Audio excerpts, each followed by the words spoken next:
Alright, we're back again in Magic the Gathering Arena, and we're continuing to work towards the weekly goal of 15 wins. And I'm also going to work on some dailies. This time I've got to cast 30 black or green spells. And I'm going to do so with a new deck. Even though I was using a black and green deck last time, I'm going to get rid of pretty much everything that was in there and reshape it to get a slightly different playstyle. Okay, this deck has some similarities to what I was playing with last time. We've got the Llanowar Visionaries coming in. It's a very strong card. It's a 2/2 for 3 mana, and when it comes to play, you can draw a card and you can use it as a mana source. Very, very strong. We've also got Cultivate coming back. This is going to allow us to search our library for 2 basic land cards, reveal them, put one onto the battlefield tapped, and the other into your hand. Very useful for gaining access to bigger and better creatures. The Thorn Mammoth is making an appearance again. I do still want to make more of these because this card has won me games before, but for now I've only got one in the deck. And just for a quick reminder, whenever Thorn Mammoth or another creature enters the battlefield under your control, Thorn Mammoth fights up to 1 target creature you don't control. So he's a great way to clear the battlefield of pesky enemies. But what's going to make this deck feel a little bit different than what we were working with last time is things like Fully Grown. For 3 mana, target creature gets +3/+3 until the end of turn, and I put a trample counter on this. So this is going to allow me to buff up a weaker creature or make a ridiculously strong creature like the Mammoth even more devastating. So that's going to be fun. I'm also trying to up my mana generation even more than what I already have with the Llanowar Visionaries. The Wolfwillow Haven is an enchantment aura, and it's a dual functionality. Whenever an enchanted land is tapped for mana, its controller gains an additional forest, and I can spend 5 mana to sacrifice Wolfwillow Haven to create a 2/2 green wolf creature token. So I get the extra mana for the early game, and if I need an emergency creature, I can use the ability to turn the Wolfwillow Haven into a wolf. So that's pretty fun. That's fun. I like it. And then we've also got some other buffs scattered around in the deck. We've got this Wrangler's Guile. Target creature gets +1/+1 until end of turn, and hexproof. And there's a few black creatures thrown into the mix as well. We've got Drag to the Underworld coming back as well, because I want a way to clear the board of really dangerous threats on the enemy side of things. But yeah, it's similar to what we had last time. We got really beefy creatures, and the Llanowar Visionary is going to help us get the mana to summon them, as well as Cultivate and the Wolfwillow Haven. So let's get into some ranked and see if we can't scrape together a couple of wins.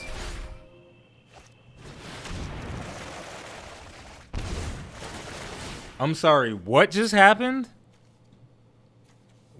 Target player draws cards equal to half the number of cards in their library and loses half their life? Okay.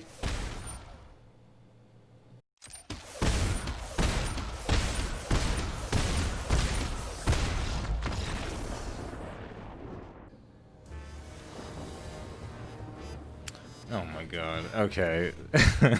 This is such a travesty. Alright, the hand that I have is decent. I'm gonna keep it. I've got good resources, but pretty weak cards overall, so I'm gonna have to rely on the heart of the cards here to make something happen with this. But we've got a decent start though with this Serrated Scorpion. Is that right? Yeah, Serrated Scorpion. When it dies, it deals 2 damage to each opponent and you gain 2 life. So it's decent. It's not the greatest thing to ever exist, but it's strong enough. And we'll play the Wolfwillow Haven. So now I have additional mana that I can use. I essentially have 3 mana at my disposal instead of 2, but I'm out of resources right now. I have to draw mana or Cultivate. That is actually perfect. I'm gonna take a green and a black. That should be fine. And since I haven't played a land this turn, I get 2 added to the battlefield. And we're just going to continue applying pressure with the Serrated Scorpion. He's most likely not going to block with that because tap to add 1 mana of any color, that's a resource for him. He doesn't want to have that get destroyed. Yeah, I'm probably going to have to leave the Serrated Scorpion open now so it can actually defend, or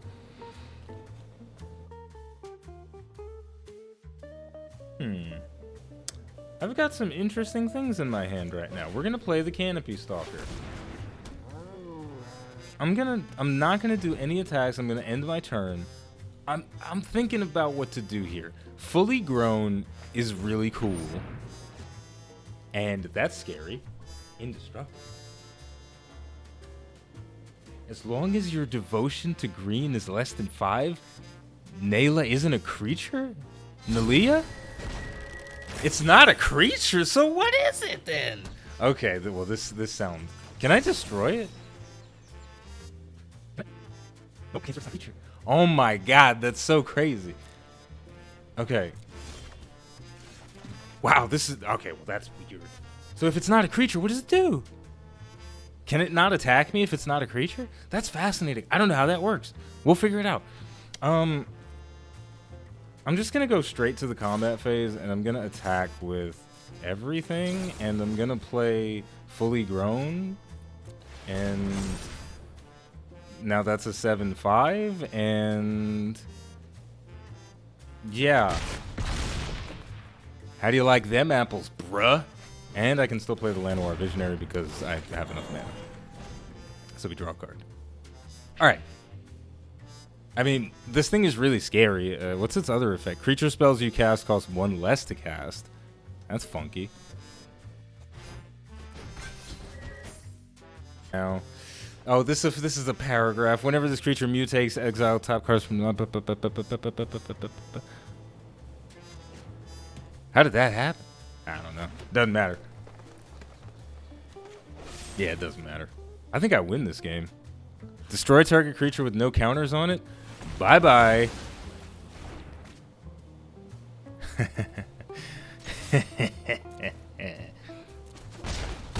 Yes, yes, yes.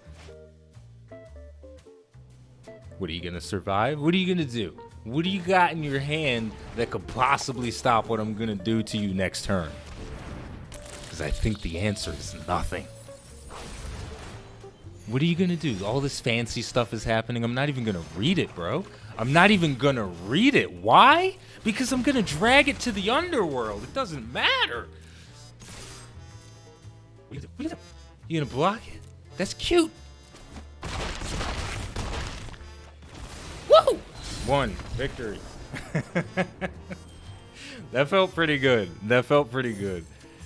Because you guys gotta understand, I'm playing with a very limited selection of cards, so whenever I am able to put something together that functions in a reasonable way, it feels nice, it feels cool, and these last couple of decks that I've made have been working out decently well, so that was nice.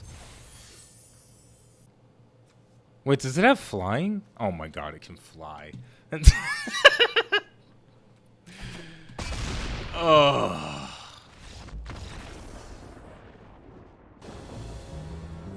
Okay, final round, win or lose. This guy has a really intimidating profile picture, so I'm already shaking in my boots. The hand that I have drawn is not ideal, but I'm going to keep it. Because it's very rare that I get to use the Thorn Mammoth, and if I can get that thing out pretty quickly, then that would be fantastic. So, everybody, I'm going to need y'all to cross your fingers for me. Believe in the heart of the cards. Do whatever you got to do, but I need mana. And thankfully, I drew a Wolf Willow Haven. So that is the exact thing that I needed. So this guy is playing with planes. Maybe he's got multicolored. Maybe he's just going all planes, but we'll see. Oh my god. All right, well, GG. I may as well concede right now.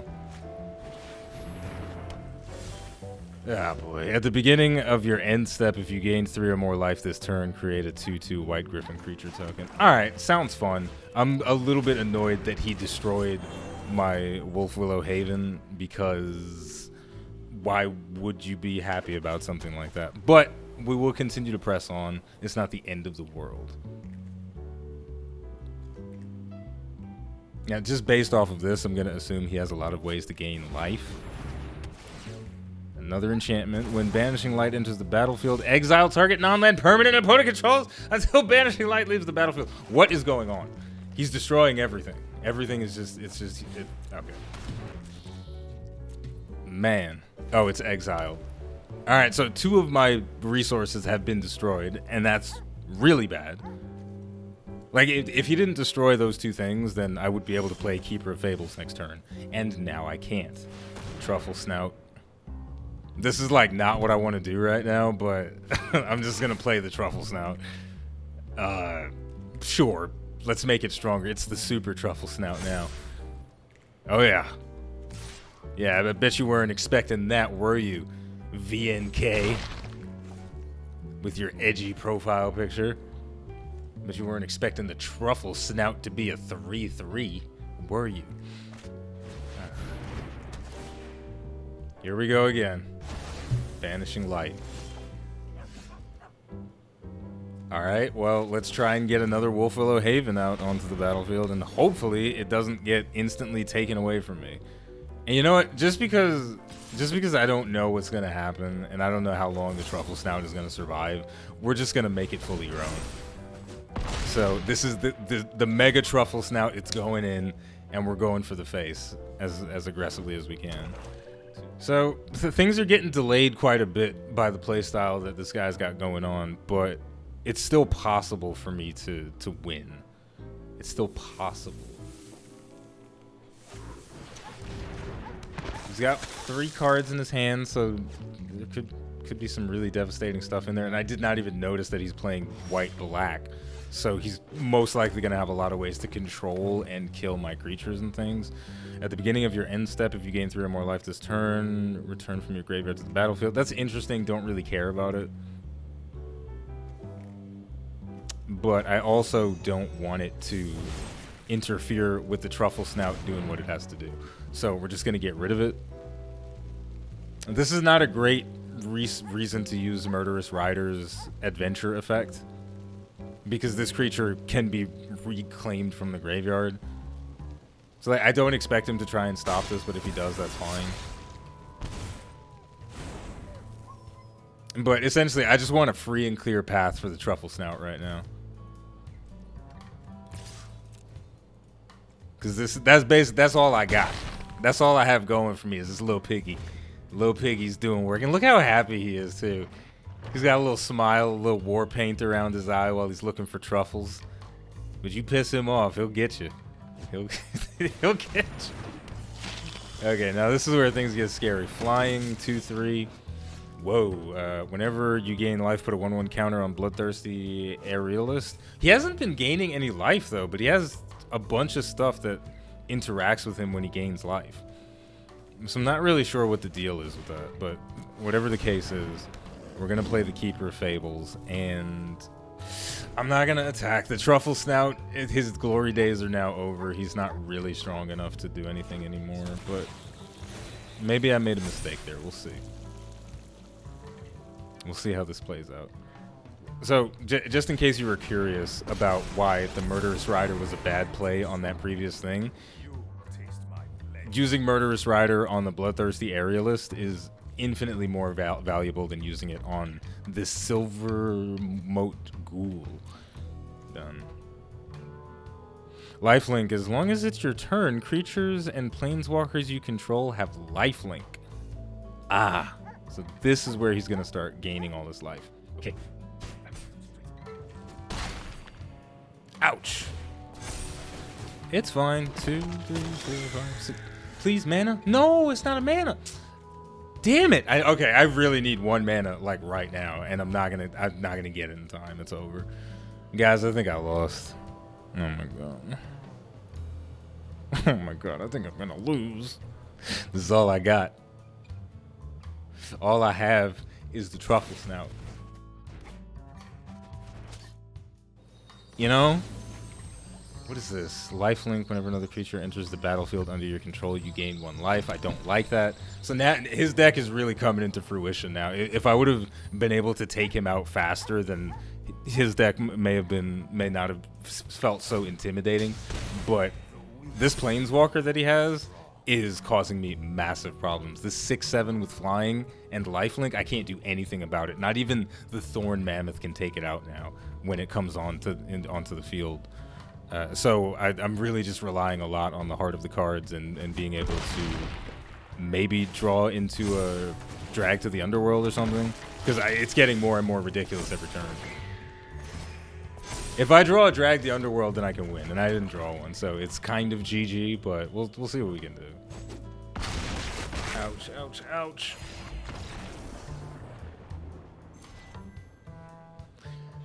Well, you know, I'm still silver tier 3 at least. So I've got that going for me, don't I? Alright, all things considered, I think the setup was pretty good, but there are some things that I would have done differently had I had more time with the deck, like the Murderous Rider. The Instant Adventure is definitely something I should save for really high priority targets. The guy that I was fighting last time, I basically allowed him to scale one of his creatures really, really big and out of control, and the Murderous Rider should have been there to shut that down, but I wasted it on something that was pretty weak because I got carried away and I wanted the Truffle Snout to deliver the finishing blow, but that was never going to happen, and it's never going to happen. So the moral of the story is don't use truffle sniffing pigs as your front line of offense. They're cool, but they're not going to win you games. But stuff like Drag to the Underworld, I think this setup would benefit from having more stuff like this because I don't have a lot of ways to remove things from play. Same thing could be said for more Thorn Mammoths. Like this deck could really be changed into something that controls the battlefield with just really powerful creatures. If I had 4 Thorn Mammoths and just crazy amounts of ways to brute force enemy creatures off the battlefield, then I think that's the true identity that this deck wants to achieve, but it's just not there yet. But I like it, so maybe I'll revisit it in the future. But for now, we're gonna take a little break, and when we come back, we'll do something different.